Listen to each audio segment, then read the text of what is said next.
Welcome to Radio Who, What, Why. I'm Jeff Schechtman. As we've discussed here many times before, Trump, Brexit, and the worldwide populist revolution are not causes, but symptoms. Symptoms of a wider systemic plague of fear of change, anxiety, and a feeling by people of being part of a world they no longer can control or even understand. Technology today, rather than being a cause, is merely the host that carries the fear.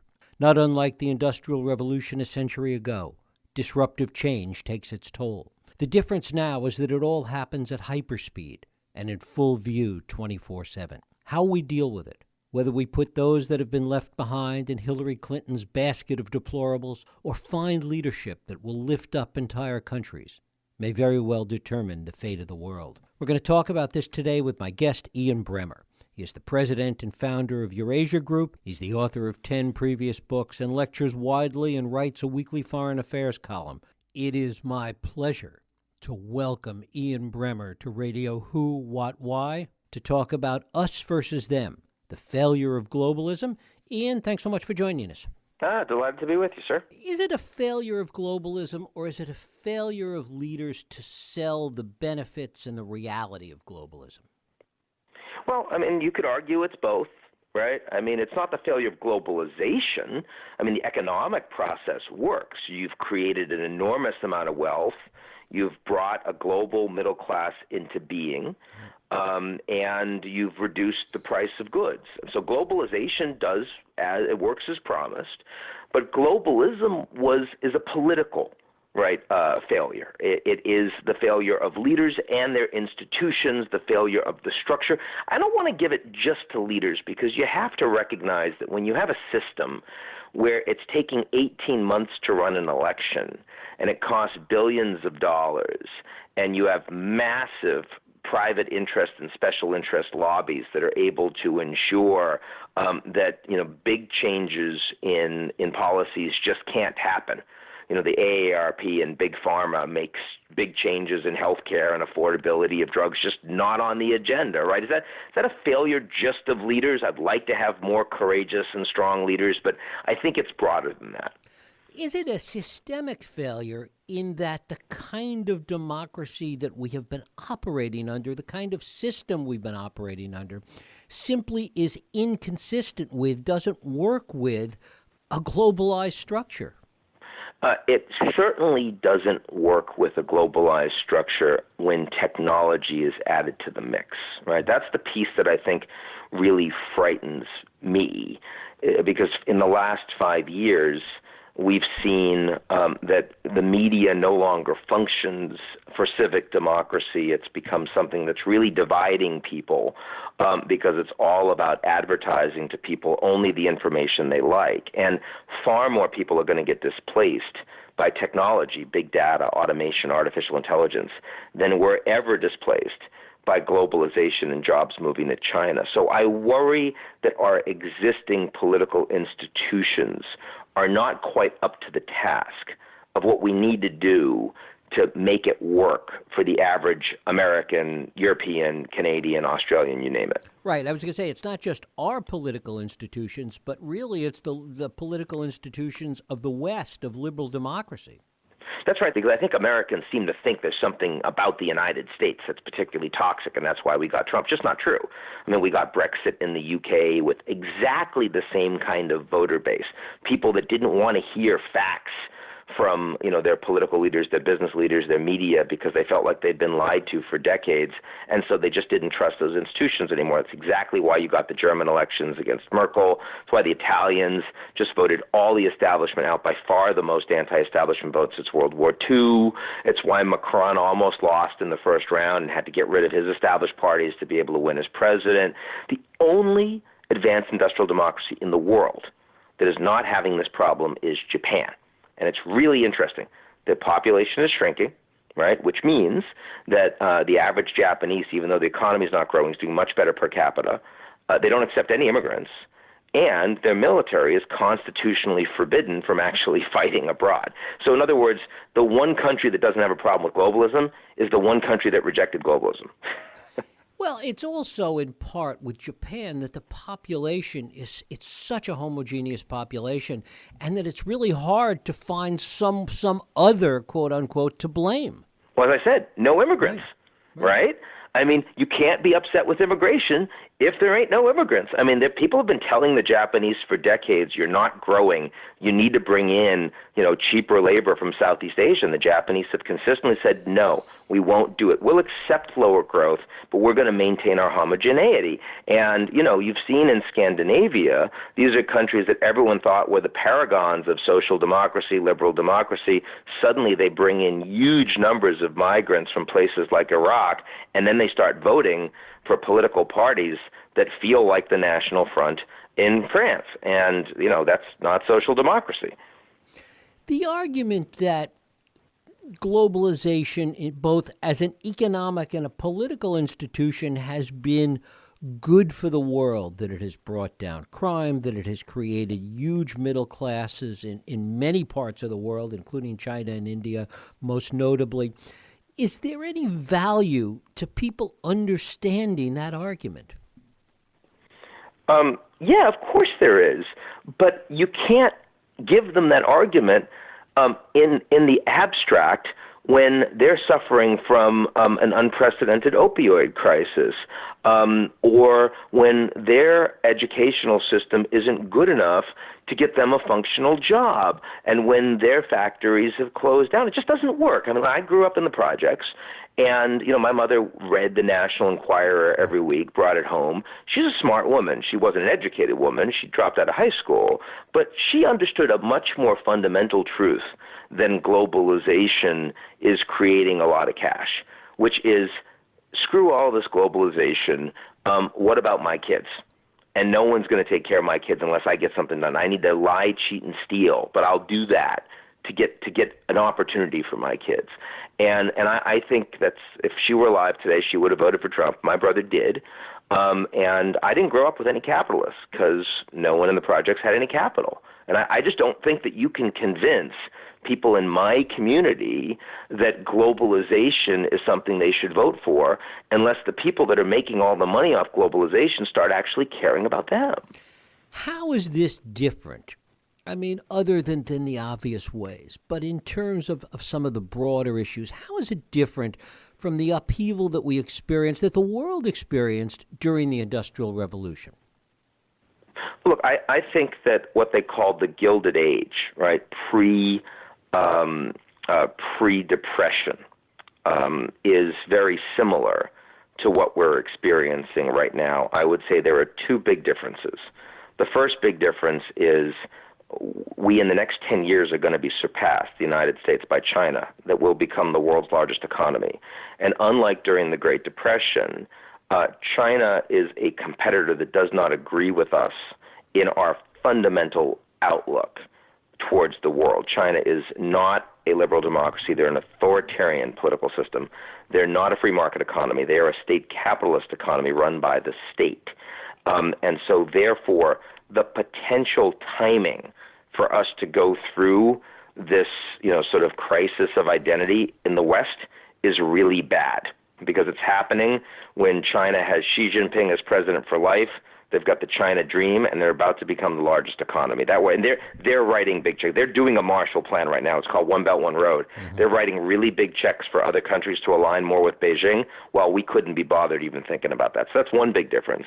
The second big difference is that the speed of technology in displacing workers is happening so much faster than what we've seen in previous industrial revolutions. And we just don't know if at the end of this new industrial revolution, we're going to have so many more jobs that'll be higher end, and the only problem will be making sure that people are trained to take them, or will AI simply mean we don't need as much work?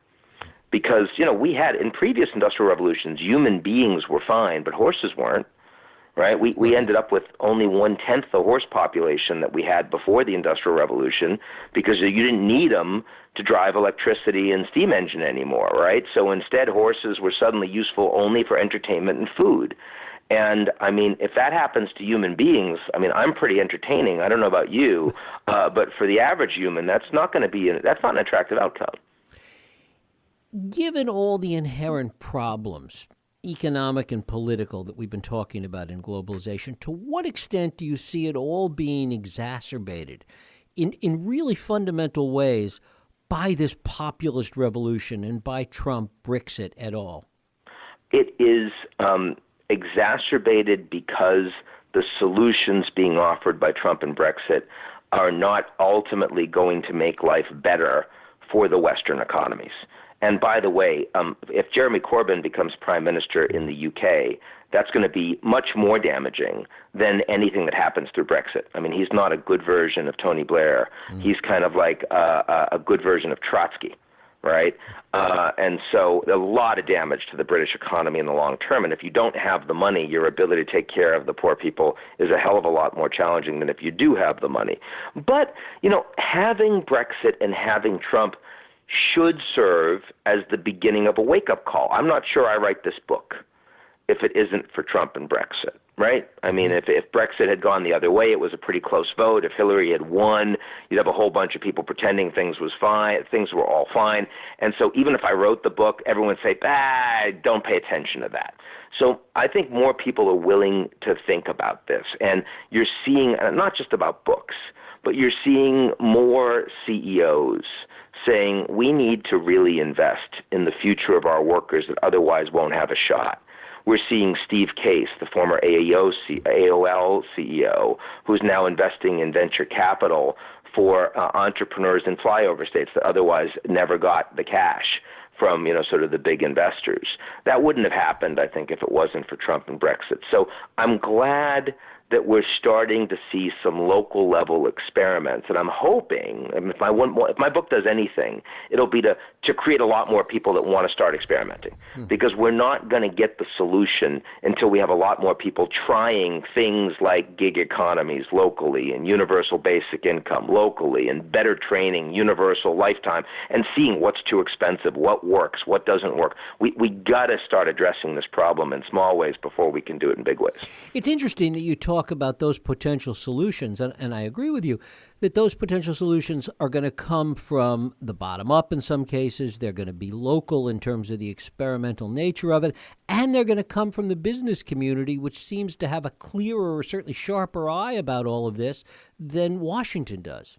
Yeah, no question. Because Washington's just broken around this stuff, right? I mean, you know, the idea, given how incredibly divided Congress presently is, how incredibly captured the political process is by special interests, that no one out there really believes that big government is going to move the needle in the near term. Maybe we can avoid making some big mistakes. Maybe we won't do an Afghanistan or Iraq war the next time around because people will be gun shy. And I think that's a lesson that was learned to degrees by both Obama and by Trump, right? Because let's face it, it's not the wealthy people that are fighting those wars. It's the enlisted men and women and their families, and those people didn't vote for Hillary. Trump is one of the least patriotic leaders I've ever seen in this country. You know, he dodged the draft 7 times, bone spurs, said McCain wasn't a war hero because he got caught. I mean, but the enlisted men and women, not the officers, the enlisted men and women voted for Trump anyway.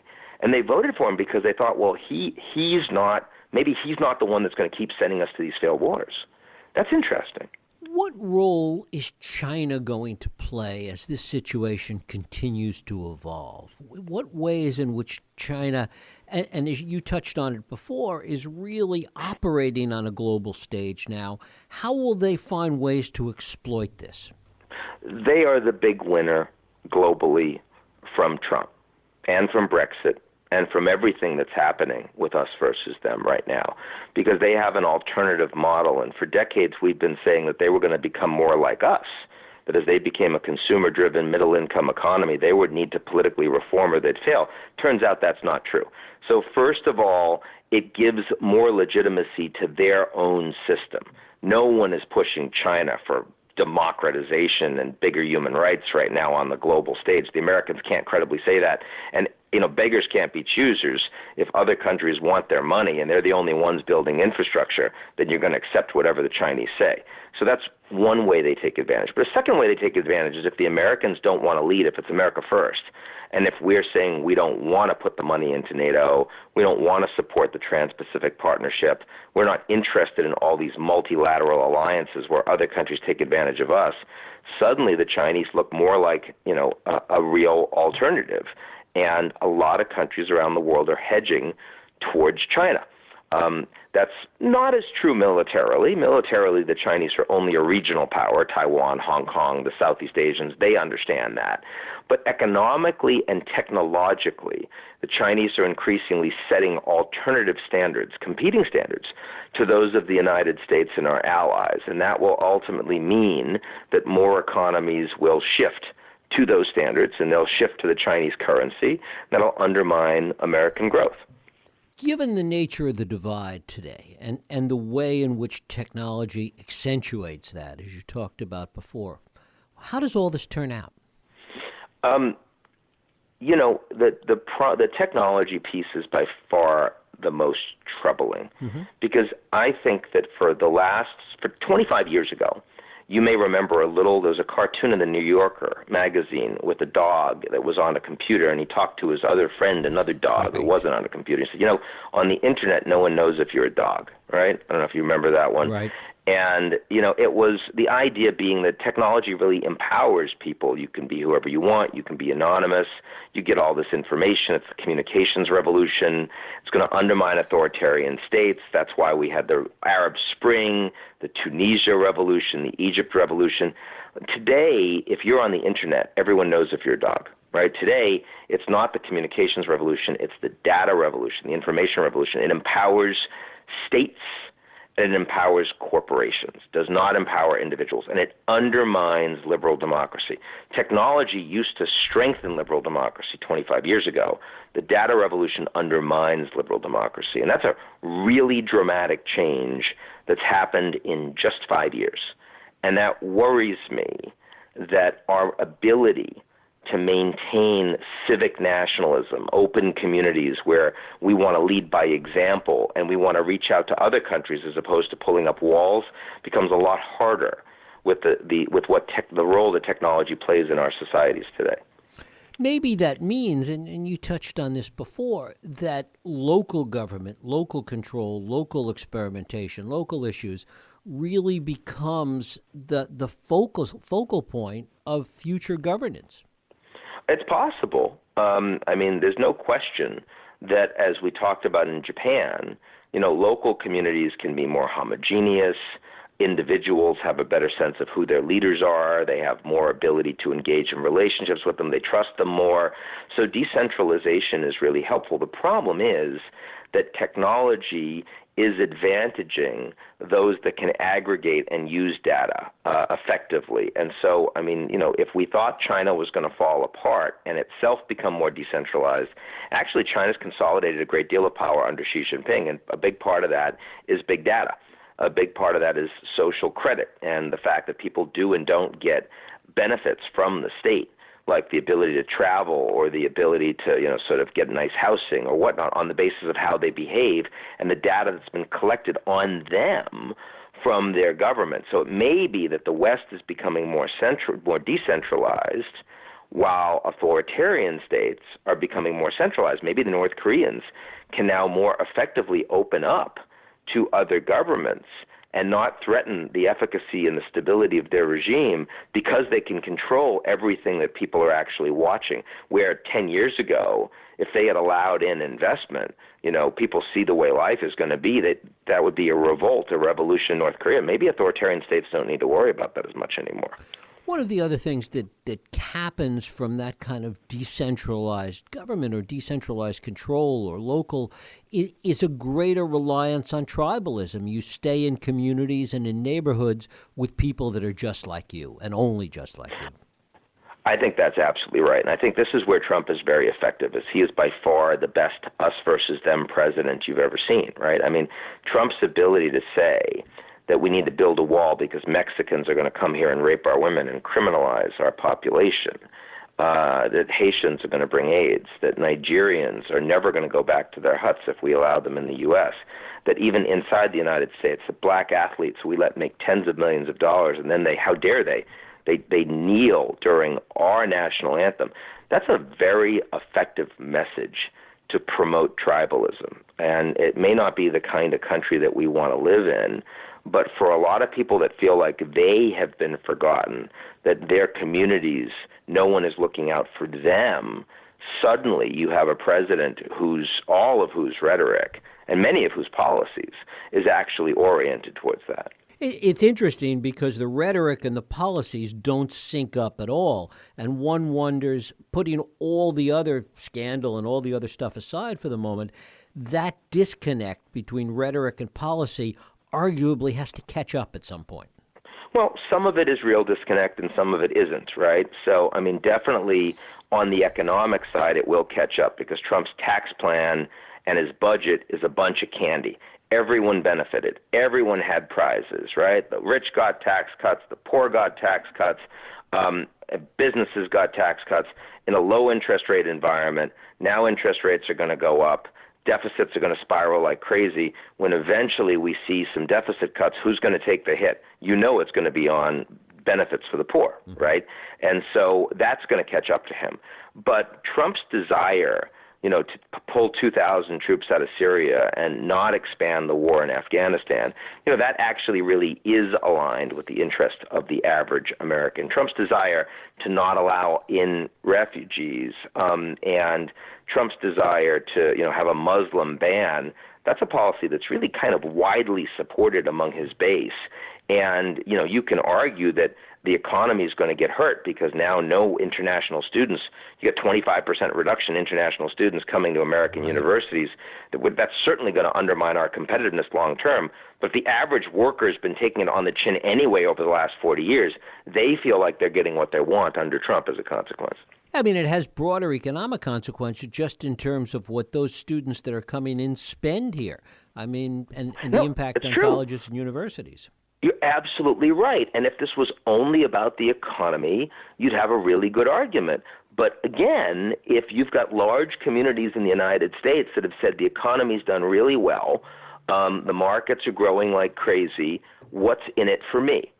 Why should I support this? Why should I, as a working class, either from my community in Chelsea, Massachusetts, or from Appalachia, or from some other rural community, why should I support the Trans-Pacific Partnership? Why should I support NAFTA? I have gotten nothing. My family's gotten nothing. I don't know what to say to those people. I don't have a really good argument. I mean, if I were honestly telling them, I'd say, yeah, you probably shouldn't. Because until you protest and people take you seriously, you're like a Palestinian throwing a rock. I mean, why are they throwing themselves at the Gaza wall, even though they know the Israeli Defense Forces can use and will use lethal force? And it's because they've been lied to for decades. Their own government, the Israeli government, the Americans, the Europeans, the UN, everyone has said we're going to make things right for the Palestinians, and ultimately no one has cared, while the Israelis are doing incredibly well. And if you're Palestinian, you're really damn frustrated there. And I think that the fact that I can say, yeah, we should still do free trade, of course I should say that. I've benefited tremendously from free trade in my townhouse in the West Village in Manhattan with my company that I started 20 years ago. But my brother doesn't feel that way, and that's not okay. It's really interesting. You talked about the Palestinians. Israel is an interesting case in point of, and you talk about them doing really well. They're doing really well in part because they've walled themselves off because they've built that Trumpian wall. That's right. That's right. You want to talk about extreme vetting? I've experienced that. I've gone to Tel Aviv. I've flown into that airport. Right. That's extreme vetting, right? They have incredible surveillance, electronic surveillance, human intelligence on everyone that's a potential, object of suspicion in their country. They don't need Palestinian labor anymore. They've walled themselves off. They've built walls under the border with sensors so you can't tunnel in anymore. And Israel today has one of the most effective and vibrant democracies of any country in the world. And it works as long as you don't think of the Palestinians as people. That's all you have to do. If you dehumanize the Palestinians, it works. Because, they have no economic opportunities, no educational opportunities. Their security situation is horrible. But the average Israeli doesn't think about that anymore because the Palestinians can no longer effectively threaten a third intifada against Israel.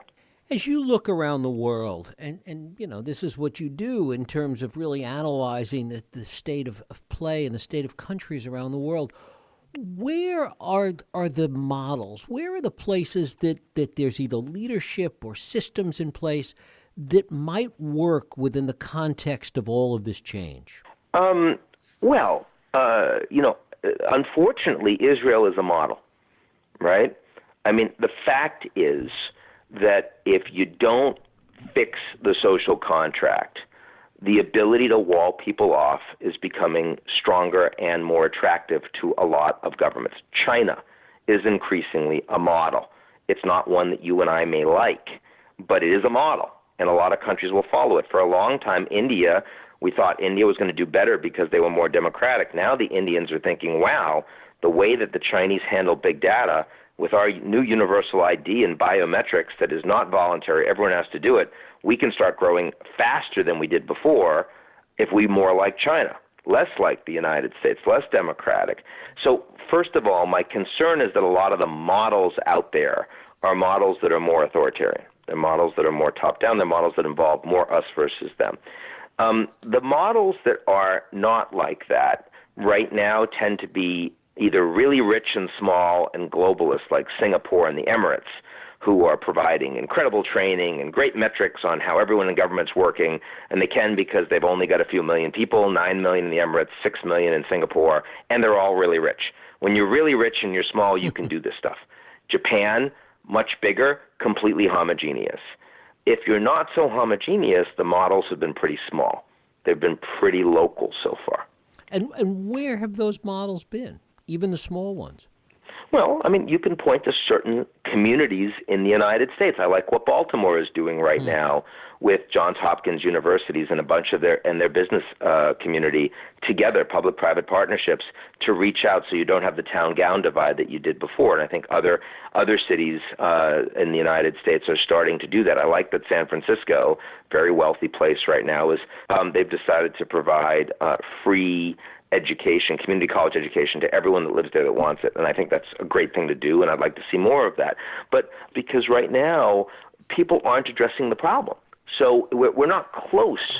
I mean, Bhutan is a great model. It's got 2 million people. They're not very globalized. They've all got a king, and they're Buddhist animists. I mean, that's great, but we're not going to become Bhutan in the United States anytime soon, right? So, I mean, you could certainly say that Canada is doing this more effectively than the United States. Their social safety net works more effectively. The social inequality is not as great, but even Canada is experiencing a lot of the challenges that we are right now in the United States. Ian Bremmer, his book is Us versus Them, The Failure of Globalism. Ian, thanks so much for spending time with us here on Radio Who, What, Why. My pleasure. Thank you. And thank you for listening and for joining us here on Radio Who, What, Why. I hope you join us next week for another Radio Who, What, Why podcast. I'm Jeff Schechtman. If you like this podcast, please feel free to share and help others find it by rating and reviewing it on iTunes. You can also support this podcast and all the work we do by going to whowhatwhy.org/donate.